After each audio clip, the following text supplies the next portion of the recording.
जय हिंद। आज सहारा प्रकरण मामले में कुछ कहना है।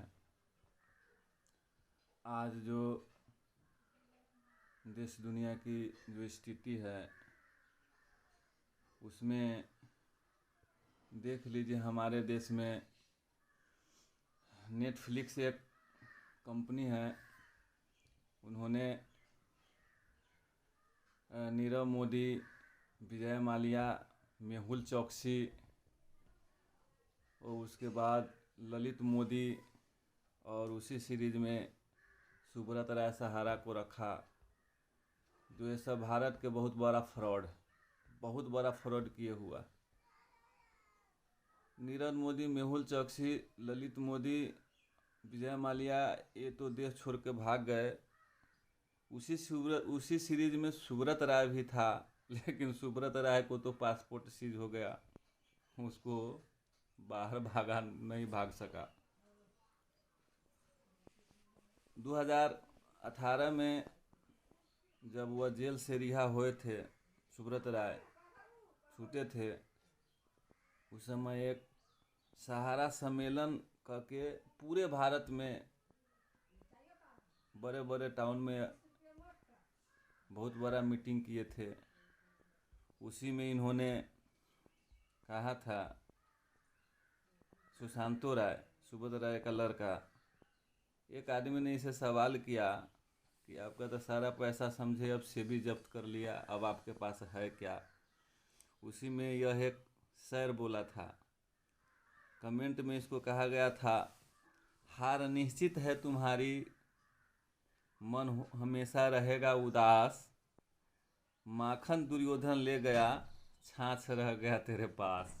तो ये सुशांतो राय ने जवाब दिया था, जीत निश्चित है हमारी, हम सहारियन क्यों हो उदास, माखन लेकर क्या करूं जब माखन चोर हो मेरे पास। कहने का अर्थ इनका था कि जब मेरे पिताजी माखन चोर खुद है ही, ये खुद कमेंट करके कहा हुआ था कि जब माखन चोर मेरे साथ हैं ही तो फिर माखन की क्या कमी है। यानी कहने का भाव था, जब पैसा ले गया उतना ले गया, उससे क्या, उससे बहुत सारे पैसा, जब पैसा चोर मेरे पास है ही तो पैसा की क्या कमी हो सकती है। और इन्होंने आज तक समझिए 1978 से लेके आज तक यह लोगों को मुंगेरी लाल के सपना दिखाता रहा, सबको लुटा रहा।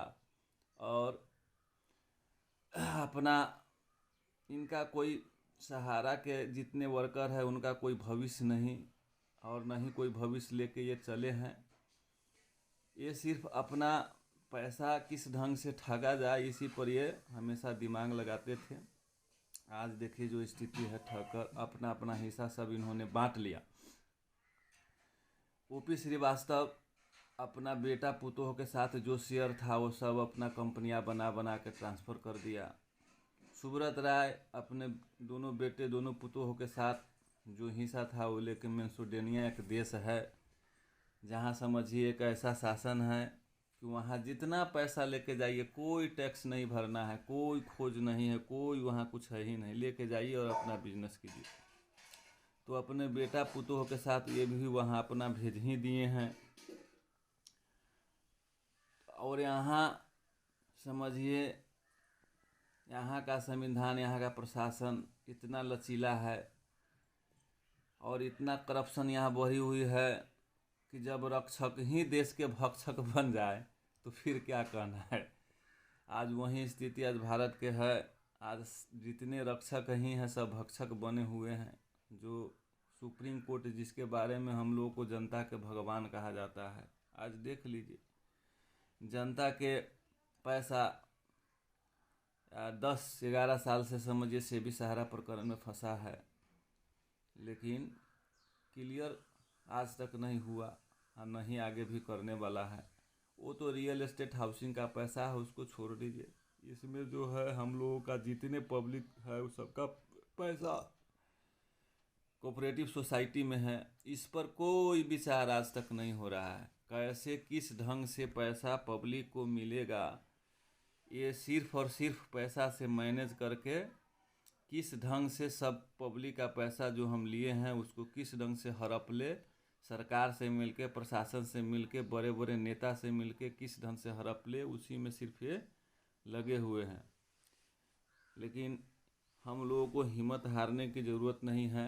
इतिहास गवाह है, जब जब भारत में बड़ा आंदोलन हुआ है, सत्ता परिवर्तन हुआ है, जेपी आंदोलन देख लीजिए, जिस समय इंदिरा गांधी इमरजेंसी लगाई हुई थी उस समय जेपी आंदोलन हुआ था और इंदिरा गांधी का सत्ता यानी जड़ से हिल गया था, नामो निशान मिट गया था।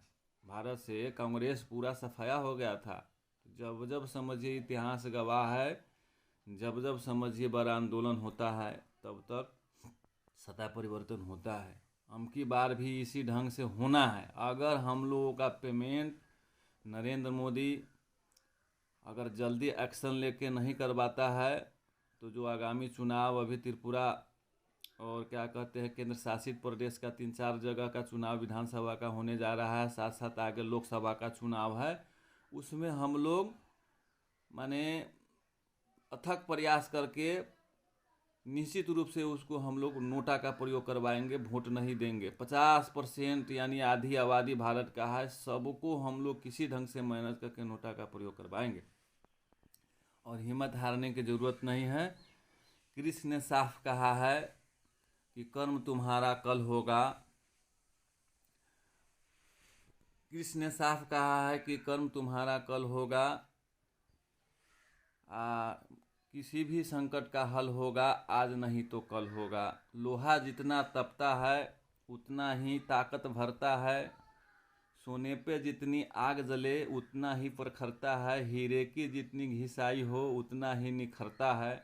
मिट्टी का बर्तन पकता है तब धुन पर खूब खनकता है। जब सूरज जैसा बनना है तो सूरज जैसा जलना होगा। नदी सा आदर पाना है तो छोड़ पर्वत निकलना होगा।